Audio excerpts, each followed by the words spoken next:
ఆందోళన చేశారు. ఈ చట్టం కనుచుంటే పౌరుల ఆస్తి హక్కును మొత్తం మింగేసే పరిస్థితి వస్తుంది. ఇప్పటికే అధ్యక్ష రాష్ట్రంలో ఎప్పుడూ లేనంత ఈ భూ వివాదాలు పెరిగిపోయినాయి. చాలా దిక్కలు ఇప్పుడు నా నియోజకవర్గం కుప్పం నియోజకవర్గంలో చూస్తే ఎప్పుడూ నాకు ఒక్క కంప్లైంట్ కూడా రాలేదు. 40 ఏళ్ళ నుంచి నేను అక్కడ సీఎంగా, ముఖ్యమంత్రిగా, ఎమ్మెల్యేగా, ప్రతిపక్ష నాయకుడిగా ఉన్నాను. ఈ 5 ఏళ్లలో జరిగిన అవకతవకలు ఆ నియోజకవర్గంలో ఎక్కువ కంప్లైంట్లు వచ్చేది భూ వివాదాలపైన వచ్చాయి. నేను చిన్న చిన్న మీటింగ్లు పెట్టుకొని మాట్లాడేటప్పుడు ఏదైతే 22A ఎవరైనా భూమి ఉంటే దాని పక్కన 22A అని వేసేస్తే అది ప్రభుత్వ భూమి అయిపోతుంది. అక్కడి నుంచి ఎవరైతే సెటిల్మెంట్ చేసుకోవాలనుకుంటారో వీళ్ళందరూ రావడం, నెగోషియేషన్స్ మొదలు పెడతారు. లేకపోతే ఇది గవర్నమెంట్ భూమి అవుతుంది. మనం కానీ ఒప్పుకుంటే, వాళ్ళు ఒప్పుకుంటే దాన్ని ఆటోమేటిక్గా మళ్ళీ ప్రైవేట్ భూమి కింద 22A తీసేసి మళ్ళా ప్రైవేట్ భూమి కింద సెటిల్మెంట్ చేసుకునే పరిస్థితికి వచ్చారు.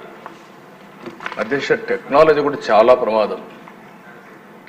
నేరస్తుల దగ్గర టెక్నాలజీ ఉంటే మొత్తం మార్చేయడం, రికార్డులు మార్చడం చాలా ఈజీగా అయిపోయే పరిస్థితి వస్తుంది. ఇప్పుడు దానికి తోడు మీరు చూస్తే అధ్యక్ష, ఇటీవల కాలంలో ఇవన్నీ కూడా సెంటిమెంట్స్ ఉంటాయి. భూమి అనేది తరతరాలుగా వారసత్వ ప్రకారం వస్తుంది. మా తాత, మా ముత్తాత ఇచ్చిన భూములు ఇప్పుడు కూడా మాకు వస్తూ ఉంటాయి ఆ కుటుంబానికి. అలాంటి భూమిలో పట్టాదారు పాస్ పుస్తకాలు ఇవ్వడం ఆనవాయితీగా పెట్టుకుంటాం, రాజముద్రేస్తాం, అంటే ప్రభుత్వ ముద్రేసిస్తాం. అలాంటిది ముఖ్యమంత్రి ఫోటో వేసుకొని పట్టాదారు పాస్ పుస్తకాలు ఇవ్వడం అంటే సెంటిమెంట్స్తో ఆడుకోవడం. ఇది ఎక్కడ చూడలేదు అధ్యక్ష, ఎవ్వరూ చేయలేదు ఇంతవరకు కూడా. అలాంటివి చేశారు. అప్పటికే ప్రజల్లో చాలా కోపం ఉంది, ఆవేదన ఉంది, ఆవేశం ఉంది, ఏమీ చేయలేని పరిస్థితిలో ఉన్నారు. అయితే ఇటీవల భూ సర్వే కూడా అన్నారు. ఈ భూ సర్వే కూడా అధ్యక్ష మొత్తం సెటిల్మెంట్ చేస్తామనే ఉద్దేశంతో చేసి డబ్బులైతే ఖర్చు పెట్టి ఎక్కడికక్కడ వివాదాలు పెంచారు, కానీ ఎక్కడ వివాదాలు తగ్గించే పరిస్థితి లేదు. దాని పేరు కూడా నేను చాలా స్పష్టంగా చెప్పాను. హోల్డ్ చేశాం, స్టే చేశాం, ఇవన్నీ క్షుణ్ణంగా స్టడీ చేసిన తర్వాతనే చేస్తామని చాలా స్పష్టంగా హామీ ఇచ్చాం. అధ్యక్ష, ఈ చట్టం వల్ల పౌరుల ఆస్తి మొత్తం లాగేసే పరిస్థితి వస్తుంది. అంటే ఇంకా రాను ఇందులో మీరు చూస్తే అధ్యక్ష వెరీ ఇంట్రెస్టింగ్. నేను అన్ని మీటింగుల్లో మాట్లాడాను. కనీసం ఒక్క మాట మేము ఇది చెయ్యము, ఇది ఉద్దేశం లేదని ఒక్క మాట చెప్పలేదు. అంటే ఇందులో చూస్తే భూ వివాదంలో 533 సివిల్ కోర్టు అధికారాలని సెక్షన్ 338 నిషేధిస్తుంది. అంటే ఇంక అధికారం లేదు. ఎక్కడికి పోవాలి? నేరుగా హైకోర్టుకి వెళ్ళాలి. ఎంతమంది హైకోర్టుకి వెళ్ళగలుగుతారు? అంటే ఇక్కడ ఏ విధంగా పెట్టారో మనకు దీన్ని బట్టి అర్థమవుతుంది. ఇంకొక పక్క ఏ వ్యక్తినైనా ల్యాండ్ టైటిలింగ్ ఆఫీసర్గా నియమించుకోవచ్చు 5(1). అంటే ఇప్పటికే మనం చూస్తున్న సాక్షిలో పనిచేసే వాళ్ళందరినీ తీసుకొచ్చి ప్రభుత్వాన్ని పెట్టారు. రేపు కూడా వీళ్ళ గుమస్తాలు మొత్తం తీసుకొచ్చి ఇక్కడ పెట్టేస్తారు. వాళ్ళ గుమస్తాలు పెడితే మన జాతకాలు వాళ్ళు రాస్తారు. ఏమవుతుంది అధ్యక్ష? అదే రికార్డు మీరు ఒకసారి చూస్తే ఎవరైనా సరే ఈ భూమి నాదని ఒక పిటిషన్ పెడితే ల్యాండ్ ట్రిబ్యునల్కి వెళ్ళిపోతుంది. ఇంక ట్రిబ్యునల్కి వెళ్ళిపోతుంది, ఆర్బిట్రేషన్. అంటే ఇంకా మన చేతుల్లో లేదు ఇది. అంటే మీరు వివాదాలు పరిష్కారం చేయవలసిన ప్రభుత్వం ప్రైవేట్ ఆస్తులను లాగేయడానికి ఎత్తుగడలేసే పరిస్థితికి వచ్చారు. ఇవన్నీ కూడా దిశ 1-2 కాదు.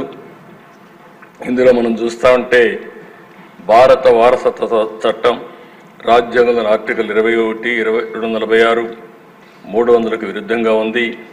ఇంకో పక్క ఈ సెక్షన్లో ఉండేటువంటి ఈ చట్టంలో ఉండే సెక్షన్లు 10, 13, 14, 15, 25, 34, 36, రాజ్యాంగ విరుద్ధంగా ఉన్నాయి. ఇవే కాకుండా ఈ చట్టాన్ని అమల్లోకి తెస్తూ జారీ చేసిన జీవో నెంబర్ 512 రహస్యంగా దాచిపెట్టారు. మనం అడిగితే దానికి సమాధానం కూడా చెప్పలేని పరిస్థితి వచ్చారు. ఇలాంటివన్నీ చూసిన తర్వాత దిశ చాలా ప్రమాదకరమైన చట్టం. నేను మిత్రులు పవన్ కళ్యాణ్ గారు కూడా కొన్ని మీటింగుల మీద చాలా స్పష్టంగా హామీ ఇచ్చాం. మేము వచ్చిన వెంటనే ఈ చట్టాన్ని రద్దు చేస్తామని చెప్పాం. ప్రజలు నమ్మారు. ఎంత భయంకరంగా అంటే దిశ ఒక అభద్రతా భావనకు లోనయ్యారు. మళ్ళీ దుర్మార్గమైన ప్రభుత్వం వస్తే మా ఆస్తులకు మాకు రక్షణ ఉండదు అనే పరిస్థితికి వచ్చారు. అధ్యక్ష కొంతమంది ఇక్కడి నుంచి అమెరికాకి వెళ్ళారు. వాళ్ళకి భూములు ఉన్నాయి. వేరే దేశాలకు వెళ్ళారు, వేరే రాష్ట్రాలకు వెళ్ళారు. వాళ్ళు కానీ ఒక్కొక్కసారి రికార్డులు చెక్ చేసుకోకపోతే, రికార్డులు మారిస్తే తర్వాత ఆ భూమి ఆటోమేటిక్గా డీమ్డ్ క్లాసిఫైడ్ చేసేసారు. నోటీసులు కూడా ఇవ్వరు. ఇలాంటి చాలా ఉన్నాయి అధ్యక్ష. ఏది ఏమైనా మేము చెప్పాం. చెప్పిన తర్వాత చాలా స్పష్టంగా హామీ ఇచ్చాం.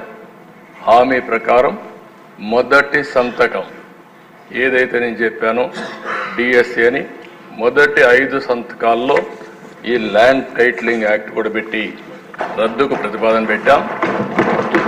మొదటి క్యాబినెట్లో దీన్ని ఆమోదించాం. మొదటి అసెంబ్లీలో దీన్ని మళ్ళా ఈ